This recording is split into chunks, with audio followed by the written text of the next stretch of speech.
டிகாசியோ தீவில் இருந்து அமெரிக்கா இந்த இந்து சமுத்திரத்தினுடைய வடபகுதியை கண்காணித்தது. வடபகுதி என்பது இந்து சமுத்திர நாடுகளை உள்ளடக்கிய அந்த கரையோரத்தை அவர்கள் கண்காணித்துக் கொண்டிருந்தார்கள். ஆனால் இன்று இலங்கை தீவிலே, அதாவது அம்பாந்தோட்டையிலே சீனா துறைமுகத்தை அமைத்துக் கொண்டு விட்டது. அதே நேரத்திலே அராபிய கடலிலே அதாவது பாகிஸ்தானுடைய குவாதர் துறைமுகத்தை அது பெற்றுக் கொண்டிருக்கிறது. இங்காலே வங்கக்கடலிலே அது மியான்மாவினுடைய கோர்கோ தீவை பெற்றிருக்கிறது.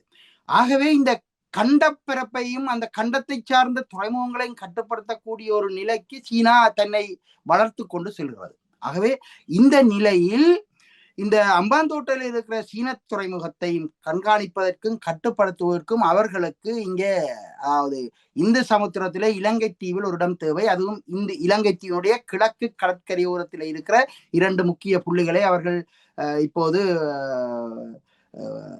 டார்கெட் பண்ணி இருக்கிறார்கள். ஒன்று திருவோணமலை துறைமுகம். அது இயற்கையாகவே அது நீண்ட நெடிய காலமாகவே இந்து சமுத்திரத்தை கையாளக்கூடிய ஒரு கேந்திரஸ்தானத்தில் இருப்பது ஒன்று இயற்கை துறைமுகமாக இருப்பது.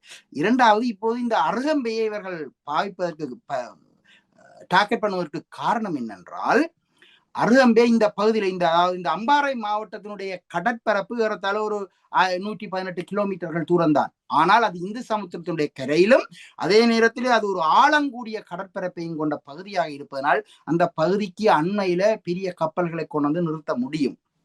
குறிப்பாக இந்த அருகங்குடா பகுதியில கடலரிப்புக்கு உட்படுற பகுதி.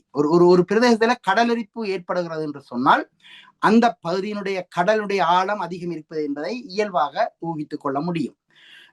அதே போல திருகோணமலை துறைமுகத்திலும் அதே நிலைமைதான் இருக்கிறது. ஆனால் திருகோணமலை துறைமுகம் பாறை மலை இடுக்குகளுக்கு அண்மித்து இருப்பதனால அங்க படிதல், மணல்களால படிந்து கடற்போக்குவரத்துக்கு தடை ஏற்படக்கூடிய நிலைமைகள் இல்லை. ஆனால் இன்னும் ஒன்றை நாங்கள் இங்கே கவனிக்க வேண்டும். இந்த அம்பாறை மாவட்டத்துல ஒழுவில துறைமுகம் உருவாக்கப்பட்டது. அங்க படிதல் நில உருவத்தை கொண்ட கடற்பகுதியில பெரும் அலைகளினால் மணல் மேடுகள் உருவாக்கக்கூடிய பகுதியாக இருப்பதனால் அந்த ஒழுவில துறைமுகம் பெரும் செலவிலே இஸ்லாமிய அமைச்சர்களால் உருவாக்கப்பட்டாலும் கூட அது எந்த பயனும் இல்லாமல் என்று அதை வெறும் திறவு போல வந்து விட்டது.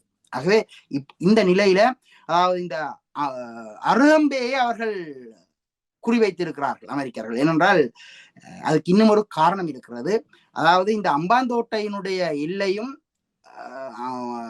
அம்பாறையினுடைய எல்லையுமான குமுக்க நோயா வரைக்குமான இந்த கடற்பகுதி மிக தாளமான பகுதியாக இருக்கிறது.